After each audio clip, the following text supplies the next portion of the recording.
Sot do ndalemi në një temë shumë të rëndësishme që po ashtu ka të bëjë me moralin islam, të qëndruarit larg gjunaheve të mëdha në veçanti, por edhe të gjitha gjunaheve në përgjithësi të cilat neve na i ka ndaluar sheriati islam. Duhet të dimë se Allahu xhaleshanuhu këtë jetë e ka krijuar jetën e sprovës, liyabluwakum ayyukum ahsanu amala, që të dallojë midis njerëzve se kush prej tyre do të bëj punën e mirë më së miri. Pra jo vetëm që kërkohet punë e mirë prej nesh, por edhe atë punë të mirë që bëjmë do dallojë se kush e bën atë më së miri. Kështu ne shohim që Allahu i lartësuar ka vendosur ligje në Kur'anin famëlar, urdhëresa të cilat na urdhërohen që t'i bëjmë, por edhe ndalohen ato punë të cilat ne nuk duhet t'i bëjmë.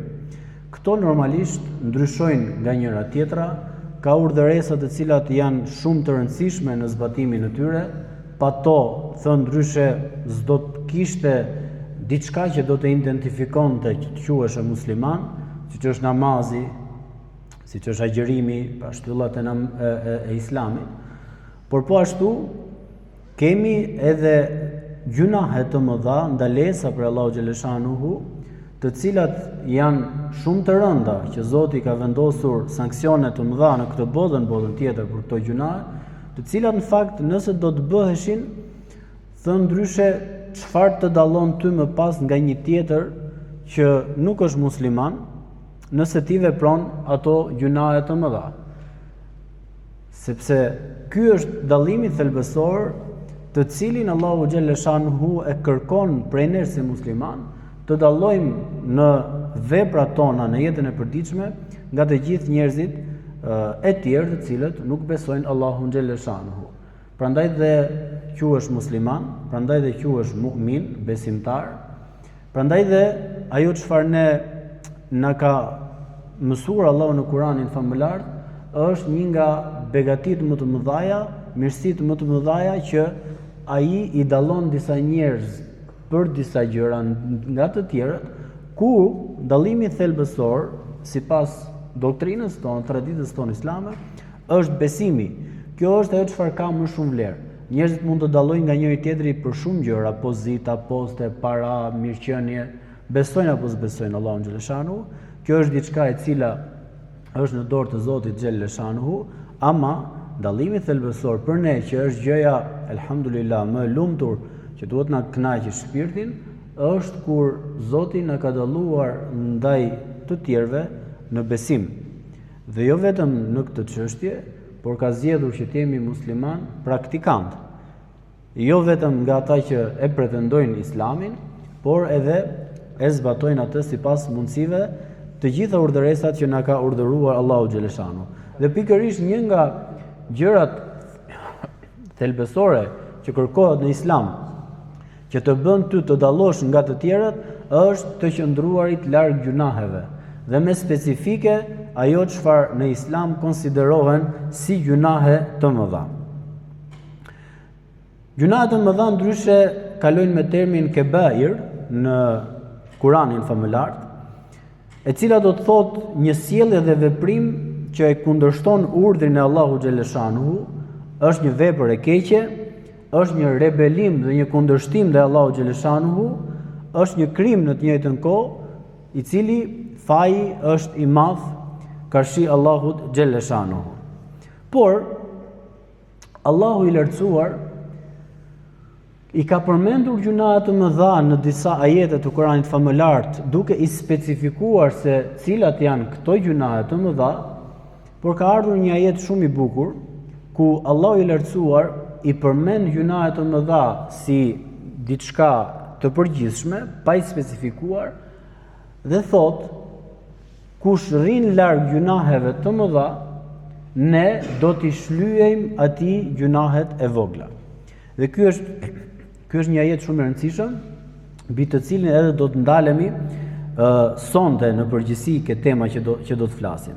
Thot Allahu i lartësuar në surën Nisa 31, in tajtanibu kaba'ira ma tunhauna anhu nukaffir ankum sayyi'atikum wa nudkhilkum mudkhalan karima.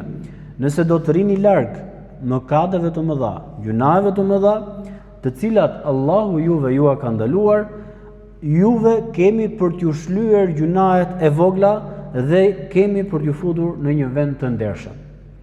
Pra do të thotë që gjunahu i madh që ka shkak që mos ta meritoke këtë vendin e ndershëm, xhenetin. Pra mund të bë ka pengesë gjunahu i madh që të përfundosh në vendin më të ndershëm, xhenetin. Dhe largesa nga këto jo vetëm që do të fusë në këtë vend të ndershëm, por automatikisht do të shlyej të gjitha gjunahet e vogla të cilat i bën njeriu. Po të shohim në surën Nejm 32, Allahu po ashtu thot: "Alladhina yajtanibuna kaba'ira al-ithmi wal fawahisha illa al-lamam." Ata të cilët largohen prej gjunaheve të mëdha dhe prej punëve të ndyta, përpos ndonjë punë të imët, lemem janë quajtur gjunahet e vogla tashmë. Kurse al-fawahisha janë quajtur gjunahet e mëdha.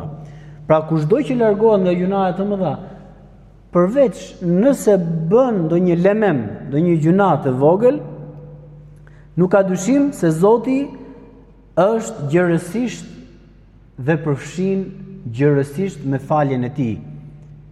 Pra e ka specifikuar përsëri Allahu xhaleshanu që qëndrimi larg gjunave të mëdha, edhe nëse mund bësh një gjuna të vogël, pra për shkakun që ti ke qëndruar me vendosmëri larg gjunave të mëdha që kundërshtojnë Allahun dhe fiton i dhërimin e tij, Allahu ka për të falur gjunahet e vogla.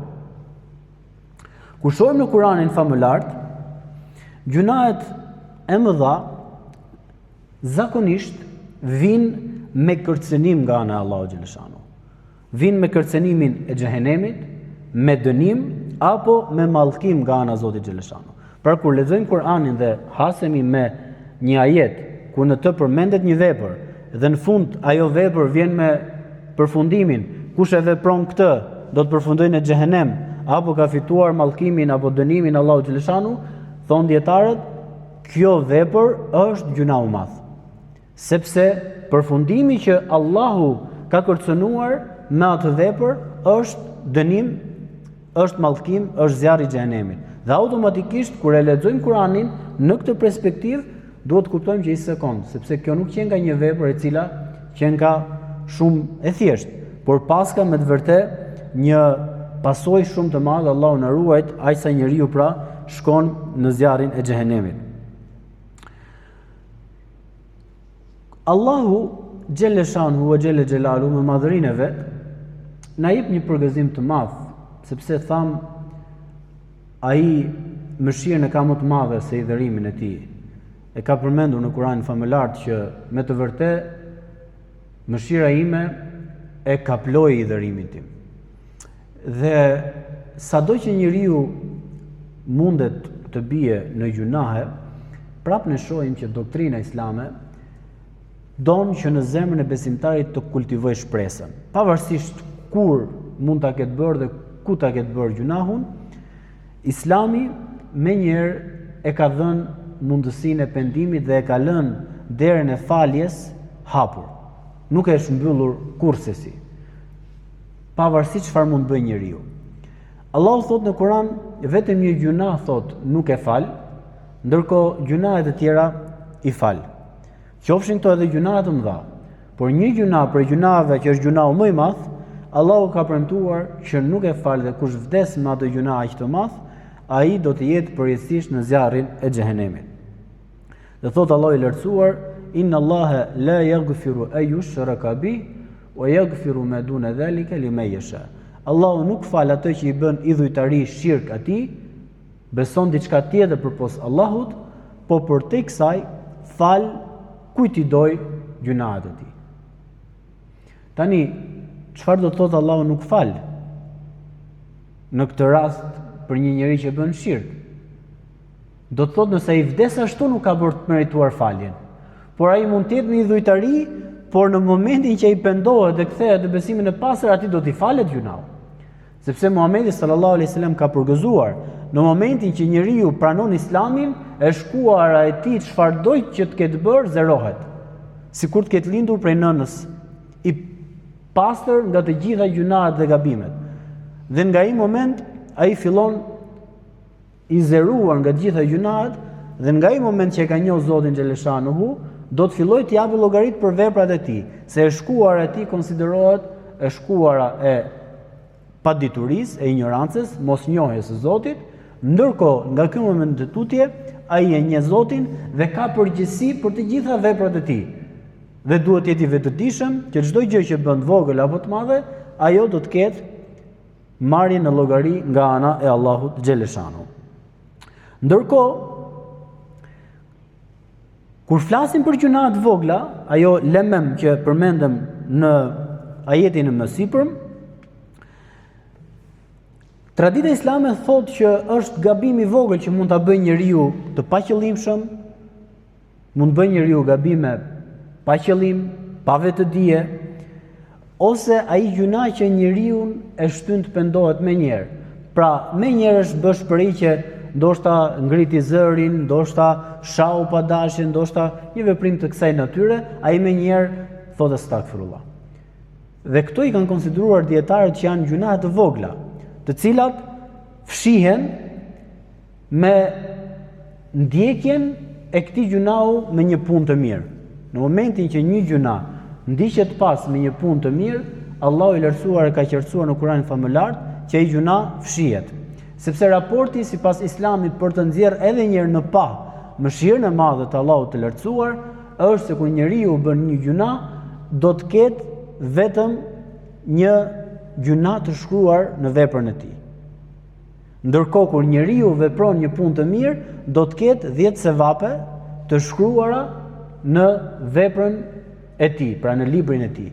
Dhe ky raport, kur ti bën një gjuna dhe bën një vepër të mirë, automatikisht del 9+ minimalisht, dhe kështu e mund gjunahun e vogël me atë veprën e mirë që ti e ke ndjekur. Dhe kjo këshillohet nga Islami që gjithmonë njeriu sa herë që bën një gjuna, ta ndjek atë me pendim, ta ndjek atë me një vepër të mirë, të kërkoj faljen e Allahut xhaleshanuhu me një 2 rekat namaz, me një sadaka, me një vepër e cila synon që të kënaq Allahun xhaleshanuhu.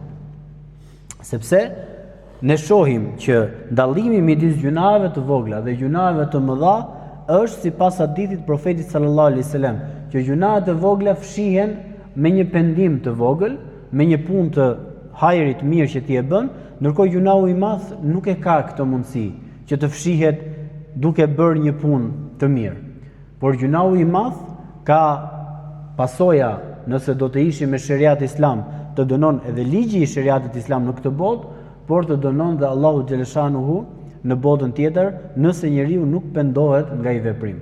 Ndërkohë për shembull ka përgëzuar profeti sallallahu alaihi wasallam që 5 namazet ditore, xhumaja nga xhuma, Ramazani nga Ramazan, umreja nga umreja, haxhi nga haxhi, bën shkak që të fshihen të gjitha gjunahet që njeriu ka bërë midis këtyre kohëve.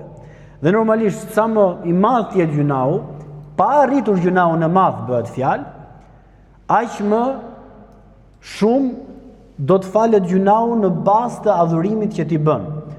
Pra, namazi nga namazi është një kohë e shkurtër që njeriu t'i fal disa gjunahe ndoshta të vogla minimale. Por xhumaja nga xhumaja është një javë distancë, mund të kesh bërë gjuna akoma dhe më të mëdha që ti kanë fal dot namazet midis njëra tjetrës, ti fal xhumaja nga xhuma. Mund të kesh akoma çik më të rënda si gjuna i fal Ramazanin në Ramazan, umre nga umre dhe haxhi nga haxhi. Prandaj shohim sa e rëndësishme është njeriu të jetë sistematik dhe i vazhdueshëm në ndjekjen e punëve të mira, duke i bërë ato shprehi të traditës së tij dhe të jetës së tij të përditshme. Të jetë korrekt pra dhe sistematik me punët e mira. Dhe Allahu e don punën e mirë dhe të vazhdueshme, por shohim që ka dhe një shpërblim të kësaj natyre që Allahu xhaleshanuhu neve na shpërblen me mëshirën e tij. Po mirë, bëhet një pyetje në fakt. A ka vërtet gjunahe të vogla? A ka më të vërtet gjunahe të vogla? Sepse kanë thënë, çdo gjuna që ti bën është gjuna në fund të ditës. Ti ke kundërshtuar Allahun xhaleshanuhu. Por si bëhet ky dallimi midis gjunaut të vogël dhe gjunaut të madh? Sepse thon ndryshe, njerëzit e urtë kanë thënë që besimtari duhet të shikojë që jo ç'a gjunahu bëri, a ishte i madh apo i vogël, po kujt po ja bë këtë gjuna? Po ja bën Allahu xhaleshanuhu. Nuk duhet fusin peshore sa ishte gjunahu, Zot na fal, se jemi gjithë gabimtar, i vogël apo i madh. Por duhet ta mendoj në këtë formë. More, kujt po ja thyen urdhrin ti? Kujt po ja bën ti këtë gjuna? Kë po kundërshton? Po kundërshton Allahu xhaleshanuhu. Prandaj ka thënë, a ka gjuna të vogël në këtë perspektivë? Atëherë dietar kanë shpjeguar, nëse do ta shikojmë nga renditja, automatikisht gjunahet nuk mund të vlerësohen njëjtë, por në parim ti si më të vogël, si më të madh ke kundërshtuar Allahun xhaleshanuhu. Por patjetër dënimi nuk është një lloj, sepse gjunahu që mund të bësh i vogël ka një krahasim më të madh. Për shembull kanë thënë, është ndryshe të bësh zina dhe është ndryshe të shikosh haram. Nuk mund t'i sjellësh në një peshore, por ama në fund të ditës, të dyja janë gjunahe. Sepse Allahu i lartësuar, Allahu na fal dhe na mëshiroft, qoftë për shikimin haram, qoftë për zinan, ka ardhur me urdhër në Kur'an. Në një ajet ka thënë, "Wala takrabu zina", mos ju afroni zinas, pra mos ju fusni fare në rrugët e saj, jo ta bësh. Ai e ka ndaluar që në fillim pa u futur fare atyre shtigjeve, ndërkohë po ashtu ka thënë, thuaj besimtarëve dhe besimtarëve t'i ulin shikimet e tyre për të ruajtur nderin e tyre. Në të dyja rastet, kur ne bijem në këtë gjuna, duke supozuar te i pari Allahu na ruaj nga i madhi, në të njëjtën kohë prapë ti ke kundërshtuar Zotin xhaleshanuhu. Pra ne kemi kundërshtuar Zotin ton. Për te kësaj, grada e gjunaut më pas e kanë përcaktuar dietarët që kjo është ajo çfarë ndallon gjunahun pak më të vogël dhe më të madh. Por jo se kujt ne po ja kundërshtojmë urdhrin ton, që është Zoti xhaleshanuhu ve xhelle xhelalu. Ka disa përcaktime të qarta nga profeti Muhammed sallallahu alaihi wasallam se kush janë gjunahet të mëdha. Sepse të dashur besimtar, me çdo kusht, por ama me çdo kusht, ai ajeti që përmendëm pak më lart, in tajtanibu kaba'ira ma tunhauna anhu nukaffir ankum sayiatikum, kur ju do të rini larg gjunave të mëdha, ne do t'ju falim gjunahet e vogla. Ky duhet të jetë një ajet i shkruar me të arta dhe duhet të jetë vath në vesh për ne që të jemi të bindur që kurse si mos të çojmë në mendjen tonë të bëjmë një gjuna të madh, Allahu na fal. Sepse ky ajet na jep shpresën që vetëm ti duke qëndruar me vullnetin tënd të lirë, i qëndruar stoik dhe i fortë përballë gjunaut të madh që e ke mundësinë ta bësh, që sot gjunat të mëdha janë shumë të lehta për t'u arritur, nuk do mundim fare. Dhe ti qëndron i bindur që nuk do të bëj gjuna të madh për të kënaqur Allahun xhaleshanuhu, atëherë dije që Allahu ka për të falur automatikisht të gjitha gjunat e vogla. Dhe thënë ndryshe, nëse do të marrim shembullin e akrepave të orës, çdo sekondë minutë që ti gjithmonë e kalon në mendje që unë nuk do të bëj gjuna të madh, sepse nuk dua ta idhëroj Zotin tim, po aq sa ecin sekondat e orës, aq Allahu xhaleshanuhu ka për të falur ty gjunahet e vogla. Sepse këtu kanë thënë fjala kefare, pra mbulimi i gjunahet të vogla, nuk është normalisht falje totale e gjunave të vogla, po është mbulim, fshehje, nuk e për të marrë në llogari për gjunahet e vogla. Dhe kanë thënë, nëse do të ruhesh nga gjunahet e mëdha, Allahu nuk ka për të marrë në llogari për gjunahet e vogla, por po bëre gjunahet e madh, do të marrin llogari edhe për gjunahet e vogla. Edhe në ligjin e kësaj dynjaje është e njëjta logjik. Një i ri, një 18 vjeçar, i cili për herë të parë bën një vepër penale, ndoshta ai mundet të dënohet me një arrest shtëpie herën e parë, nëse vepra penale është diçka e vogël, por nëse e përsërit herën e dytë, nuk ka më të njëjtin dënim. Pastaj ai merr dënimin që është caktuar për atë vepër penale. Pra, shohim që hera e parë, edhe në atë logjikën e pastër njerëzore, i lehet momentit, moshës, emocionit, papjekurisë, mosditurisë. Por ama kur ti e përsërit një herë, dy herë, atë pritet ti qendet plotësisht i vetëdijshëm që e bë këtë vepër. Ti meriton të dënohesh. Njëjtë është edhe krahasimi, kanë thënë dietarët, me gjunahet e vogla, që Allahu i mbulon, nuk ka për të marrë në llogari nëse do ta meritosh mos merresh në llogari duke qëndruar larg gjunaheve të mëdha. Profeti Muhammed sallallahu alaihi wasallam ka thënë se për gjunaheve të mëdha është i bësh shok Allahut i cili të ka krijuar. Është fatkeqësi e madhe që me të vërtet kur ne lexojmë ajetet e Kur'anit që flasin për popull të mëparshëm të cilët mund të jenë mijëra vite larg nesh, të cilët kanë parë mrekulli me sytë e tyre, të profetëve të tyre, siç është me Musajin alayhis salam. Dhe shohim që këta njerëz e kishin të pamundur të mangnin nga jeta e tyre e përditshme, apo ta nxirrnin nga zemra dhe shpirti i tyre atë çfarë ishte e rrënjosur për të besuar idhuj dhe statuja. Dhe është fatkeqësi sot që kur ne e quajmë kohë moderne, që njeriu ka arritur një civilizim kaq të madh, ku mendohet që mendja e njeriu ka evoluar në perceptimin dhe shikimin e fakteve shkencore të jetës së kësaj bote, prap ne sot gjejmë njerëz që janë të bindur në besimin e diçkaje tjetër përpos Allahut xhelle shanuhu. Dhe është për të çuditur ky fakt, por nga ana tjetër jap sa shumë duhet ta falenderojmë Allahun xhelle shanuhu që s'jemi prej tyre, por elhamdulillah jemi prej muslimanëve. Sa njerëz kanë që shkojnë nëpër varreza, luten varreve, shkojnë nëpër fallxhor, duke shpresuar që këto do t'ja zgjidhin hallet dhe problemet dhe harrojnë Allahun xhelle shanuhu, ndërkohë që Islami është shumë i thjeshtë. Lut Allahun për çdo nevojë që ke, Zotin xhelle shanuhu. Por jo, njerëzit duan diçka të prekshme, janë më të gatshëm të besojnë një mashtrim se sa të besojnë atë çfarë është e vërteta absolute, Zotin xhelle shanuhu. Dhe prandaj Allahu xhelle shanuhu nuk ka për ta falur kurrë atë njeri që beson diçka tjetër përpos tij si Zot dhe shpreson se ndihma vjen nga dikush tjetër përpos Allahut xhelle shanuhu.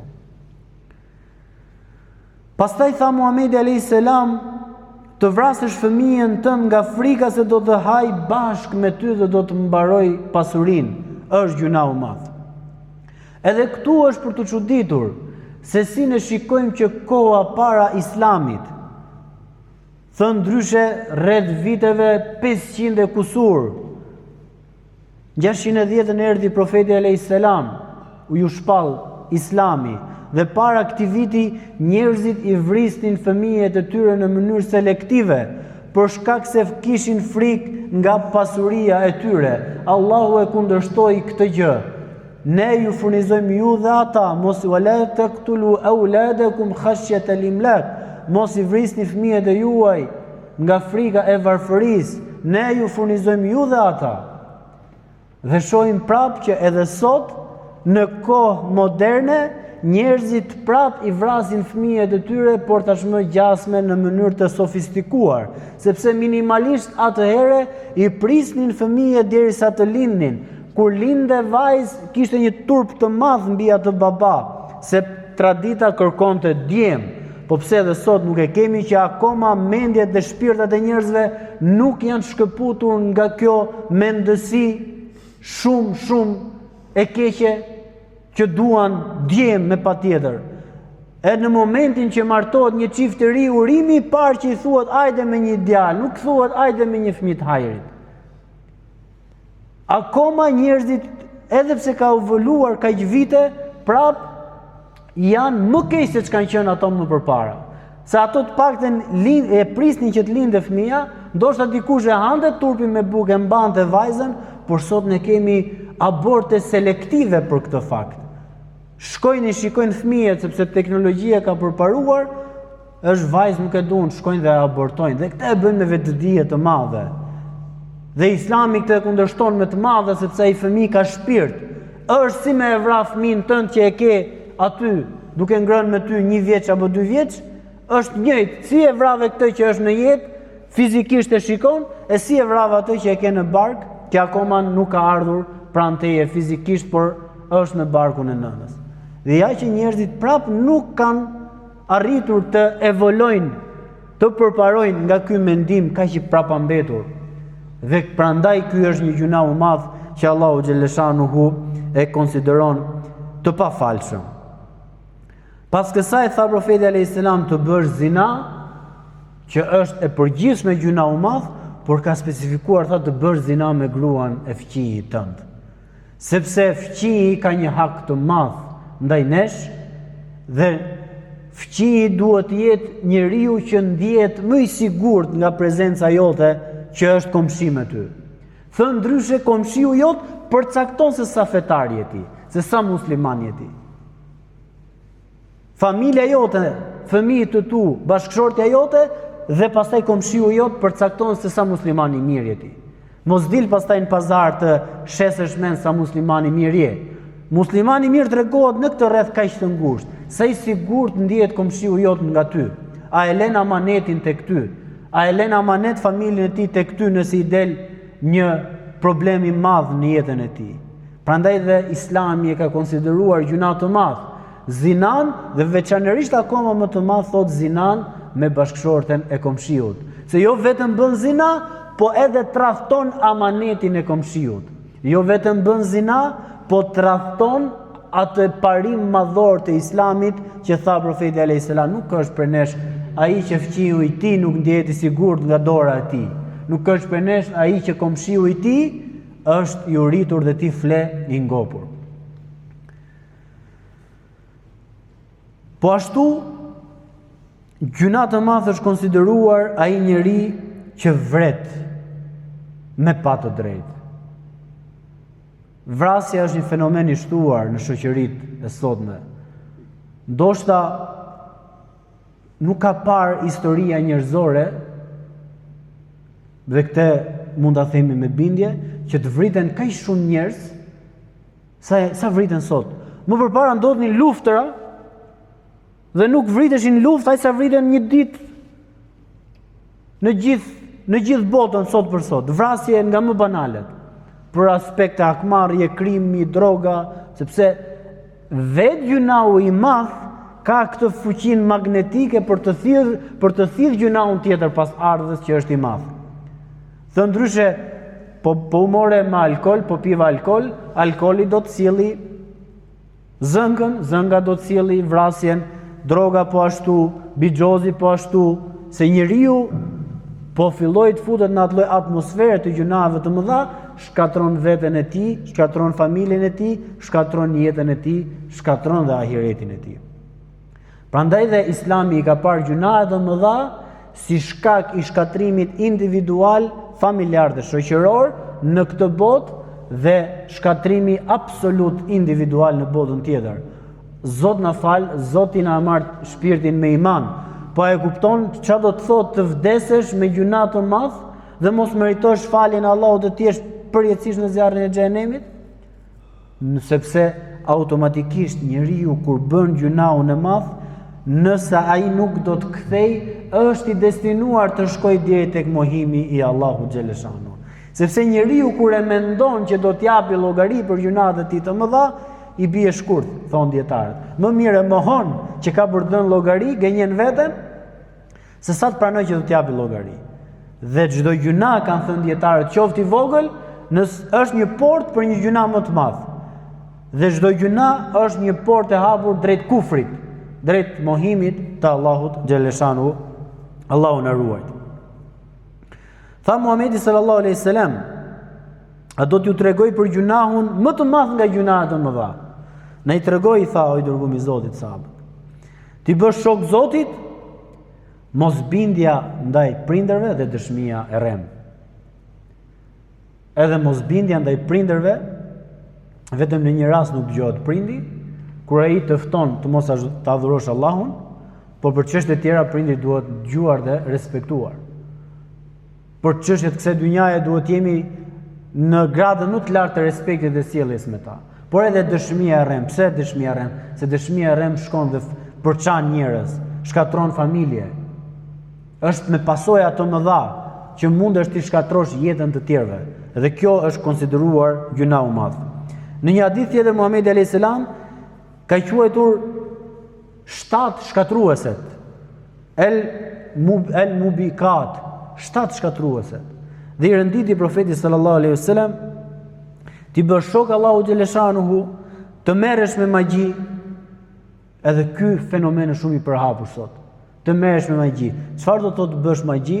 Do të thotë që ti të xhelozosh dhe të kesh një smir dhe një inat aq të madh në shpirtin tënd për dikë tjetër, saqë ti e urren atë me gjithë shpirt dhe do ta shohësh keq. Po çfarë do thotë kjo automatikisht? Ti ke kundërshtuar kaderin e Allahu xhaleshanu. Sepse Zoti ja ka dhënë mirësinë atij, ti shkon edhe e xhelozon atë. Ti automatikisht po sulmon kaderin e Zotit xhaleshanu. Dhe kjo është quajtur gjuna e madh. Ti bësh shok Allahut, merresh me magji, të vrasësh padrejtisht një njeri, të hash pasurinë e jetimit me pa të drejtë, të hash kamatën, fajtja, interesi, të ikesh nga beteja në çastin e sulmit ndaj armikut, të shpifësh për zina ndaj grave besimtare, të shpifësh për një grua që ka bërë zina. Konsiderohet gjuna e madh sepse shkatron jetën e tjetrit. Ndërkohë në një hadith tjetër, profeti alayhis salam i renditi 9 gjuna të mëdha. Ti bësh shok Allahut, të vrasësh padrejtisht, të shpifësh ndaj një gruaje të pastër, të bësh zina, të ikesh nga çasti i sulmit nga armiku, të merresh me magji, të hash pasurinë e jetimit, të jesh i pabindur ndaj prindërve musliman dhe shumë interesante, të braktisësh drejtsinë ndaj familjes duke mos zbatuar urdhrat dhe duke mos bërë ndalesat. Thënë ndryshe kjo të jetë njeriu i tillë që jo vetë nuk i zbaton urdhresat e Zotit, por kundërshton dhe familjen e tij, kundërshton fëmijët e tij. Ka raste kështu subhanallahu. Dhe Zoti e ka konsideruar gjuna të madh.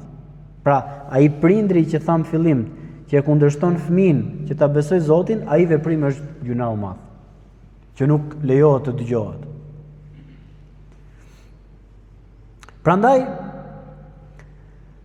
ne shikojmë që Islami, të dashur besimtar, ajo çfarë është e rëndësishme është, siç e thash në fillim, pavarësisht çfarë mund të bëjë njeriu, ka shpresë për falje për gjitha gjunat e tij. Po kushti vetëm është që ta takojë Allahun subhanahu wa taala me besim të pastër. Të ketë thellë në zemrën e tij besimin që Allahu është një i vetëm, pa shok, pa ortak, vetëm prej tij vjen ndihma, vetëm prej tij ne kërkojmë, siç lutemi në surën Fatiha. Por njeriu mund të bëjë gjunaje që e kundërshtojnë Zotin, siç përmendëm këto gjunaje, por nga ana tjetër mund të bëjë dhe një gjuna tjetër kur nuk zbaton urdhëresat e Allahu xhaleshanu. Edhe këto janë gjuna të mëdha. Allahu të ka urdhëruar për farz, për namaz, dhe ti nuk e fal namazin. Të ka urdhëruar për Ramazan, nuk e agjiron Ramazanin. Lënia e urdhëresave të Allahu xhaleshanu me vetëdije është gjuna i madh tek Allahu xhaleshanu dhe ka për të dhënë njeriu llogari të madhe. Por pavarësisht se njeriu mund bëj këto gjuna të mëdha, nëse ai në zemrën e tij ka bindjen dhe besimin e pastër në një Zot dhe vdes në këtë gjendje dhe nuk vdes duke mos e besuar dhe mohuar Allahun xhaleshanu, për këtë njeri ka shpresë. Ka thënë profeti sallallahu alaihi wasallam në një hadith shumë interesant, ku thotë se shefati im do të jetë për gjunaqtarët e mëdhenj të umetit tim. Pra ndërmjetësimi i profetit Muhammed sallallahu alaihi wasallam do të jetë për gjunaqtarët e mëdhej të umetit tim. Çfarë do të thotë kjo? Kjo do të thotë kështu, që ndërmjetësimi i profetit alaihi salam që është të lutet Allahut, ti lutet Allahut që të fal umetin e tij kush ka mithqal dharratin min al-iman fi qalbi, ka një grimth të besimit në zemrën e tij, është që kjo falje do të vi, por do të vi me grada. Në fillim do të falen ata të cilët kanë pak gjunahe. Allahu në lusë na bëj për tyre që na fuzin xhenet pa dhënë llogari. Sepse vetë dhënia llogari para Allahu xhaleshanu është një shkatrim i madh. Allahu na i fal gjunahet, na i mbulov dhe na fut në xhenet pa na marrë në llogari. Amin ya rabbel alamin. Por nëse do të merremi në llogari, atëherë dije që vetëm me anë të mëshirës dhe faljes së Allahut të lartësuar mund të shpëtojmë. Dhe kështu profeti Muhammed alayhis salam do t'i lutet Allahut për shefat, që t'i japi lejen që të ndërmjetësoj për besimtarët dhe njerëzit mbas gjunave do të ndërmjetësohen dhe do të futen në xhenet. Por në fund fare ka për t'u lënë gjunaqari i madh për të futur në xhenet. Por ama ky gjunaqari i madh të dashur besimtar do të shijojë zjarrin e xhehenemit. Sepse gjunahu i madh e shlyen vetëm dënimi me zjarr të xhehenemit. Por zjarri i xhehenemit, siç shumë besimtar ndonjëherë edhe keq kuptojnë këtë hadith profeti alayhis salam. Po mirë, thosë në fund fare do të futem në xhenet, po fund fare mjafton të fuz vetëm pa kokën atje në xhenet. Mjafton vetëm ta shikoj pak dhe nuk duaj gjë tjetër. Por harrojnë që atje është pafundësi.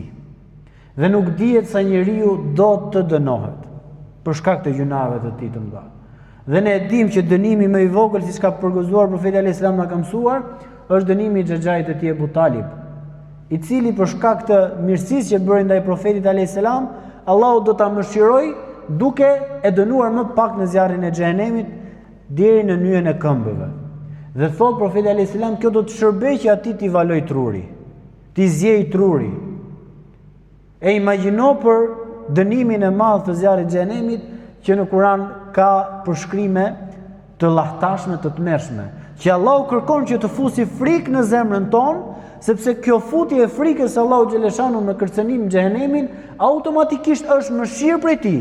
Po si mund të jetë mëshirë kur ti ke frikë? Po është mëshirë pra, sepse don që ti të friksohesh që mos bësh gjuna të mëdha që të të mëshiroj dhe të të fal. Dhe prandaj Allahu i lartësuar përdor xhehenemin për kërcënim dhe xhenetin për shpërblim. Prandaj Muhamedi alayhis salam ishte beshira wa nadhira, përgëzues dhe kërcënues, që njeriu të jetojë midis gjendjes së frikë, respektit dhe shpresës nga mëshira dhe falja e Allahu xhaleshanu. Prandaj sipas besimit ton të ehli sunetit, kushdo që vdes me besim të pastër, la ilaha illallah Muhammed Rasulullah, ai për ne është besimtar. Ai varroset ke besimtarët, ke varrezat e besimtarëve, dhe ai nëse do të ketë vdekur me këtë besim të pastër, pavarësisht gjunaheve, por nuk i ka kundërshtuar. Për shembull, ai njëherë fal namaz, njëherë s'fal namaz, mund ta agjëroj vetëm Ramazan, mund të falet vetëm një herë në vit për Bajram, por ama thot, ore, di që duhet falet namazi. Allahu më fal, nuk po mundem, pra nuk e mohon. Se po ta mohoj që ç'është ky namaz, automatikisht ai është jo besimtar, sepse ka mohu Kur'anin familjar. Nuk e mohon, por pranon që është gjunaqar. Nuk e mohon gjunahun e madh, edhe pse ai mund ta bëjë atë. Po thot Allahu më fal, Allahu më mundsoft pendimin. Dhe nëse vdes në këtë gjendje, ai pavarësisht dënimit të madh që do të marrë nga Allahu xhaleshanu, ka shpresa që të falet nga Zoti xhaleshanu, por ky do të jetë i fundit i shpërblyer në gradat e xhenetit. Ndërkohë besimtari musliman duhet të kërkojë grada të larta të shpërblimit tek Allahu xhaleshanu, siç tha profeti alayhis salam, të kërkojë besimtari xhenetin Firdaus. Për ta përfunduar të dashur besimtar, duhet të kemi parasysh që gjunahet e mëdha shkatrojnë individin, shkatrojnë shoqërinë, shkatrojnë botën tjetër dhe shmange për tyre neve na mbulon gjunahet e vogla, na e ngrit pozitën dhe gradën tek Allahu xhaleshanuhu, dhe njeriu për shkak të largësisë dhe largimit nga gjunahet e mëdha meriton që të falet nga ana e Allahut xhaleshanu. Ajo çfarë është e rëndësishme është që besimtari gjithmonë të lutet që të rri larg gjunave të mëdha, ta kërkoj këtë çdo dua të tij, të kërkoj vazhdimisht që Allahu i lartësuar t'ia forcoj zemrën në iman, t'ia marrë shpirtin me islam, të largohet nga kjo botë si besimtar i sinqert dhe të përpiqet që të lutë Allahun xhaleshanu që të jetë prej namazlive, të jetë prej atyre që i zbatojnë urdhëresat, dhe të gjitha këto janë lutje profetësh. Profetët e kanë lutë Allahun xhaleshanu siç ka lutë Ibrahim alayhis salam, Rabbi ij'alni muqime salati wa min dhurriyyati. O Zot, më bëj që të fal namazin në vazhdimsi deri në fund të jetës dhe familjarët e mi bëj që të falin namazin. Jusufi alayhis salam tha Allahumma anta wali fi dunya wa fil akhirah tawaffani musliman wa alhiqni bis salihin. O Zot, ti je miku im i afër në këtë botë, në botën tjetër, ma merr shpirtin musliman dhe më bashko me të drejtët. To ishin profetë që edhe pse ishin në jetë, prap e kishin frikë për fundimin e tyre. Askush për nesh nuk ka siguri a do të bi në gjuna të madh, apo do të mbaroj jetën si besimtar, a do të largohet nga kjo botë me shahadet. Por jeta jone e përditshme, praktika jone e përditshme, këmbgulja jonë që Allahu na ruaj nga gjunaat të mëdha, këmbgulja jonë që Allahu na mundsoj të bëjmë punë të hajrit, të jemi të vazhdueshëm në namaz, është një shenjë e cila Zoti po na don, po na ndihmon dhe po na lehtëson përfundimin tonë. Dhe nëse do të vazhdojmë me bindje dhe sinqeritet në këtë rrugë, le ta dimë që me lejet e Allahut të lartësuar kemi për t'u falur. Prandaj është prej moralit të besimtarit musliman që të rri larg gjunave aq sa e ka mundësinë, të bëj maksimumin, por edhe më shumë se maksimumin, sepse tham nuk duhet të shohim a është gjuna i madh apo i vogël, por duhet të shohim ndaj kujt po bëjmë gjuna, ligjin e kujt po kundërshtojmë, kujt po ja thyem urdhëresat, dhe lutë Allahun xhaleshanu të na falë, të mëshiroj, të na pastroj, e bëft të mexhlis këtë ligjërat të sotme shkak që mëshira e tij të hidhet mbi ne, të derdhet mbi ne, të na i falë të gjitha gjunat dhe kusuret tona, të na nxjerr nga kjo botë me besimin e pastër la ilaha illallah Muhammed Rasulullah, të na bashkoj së bashku në xhenet dhe larta me të dashurin ton Muhammedin sallallahu alaihi wasallam. Amin, amin, amin, walhamdulillah.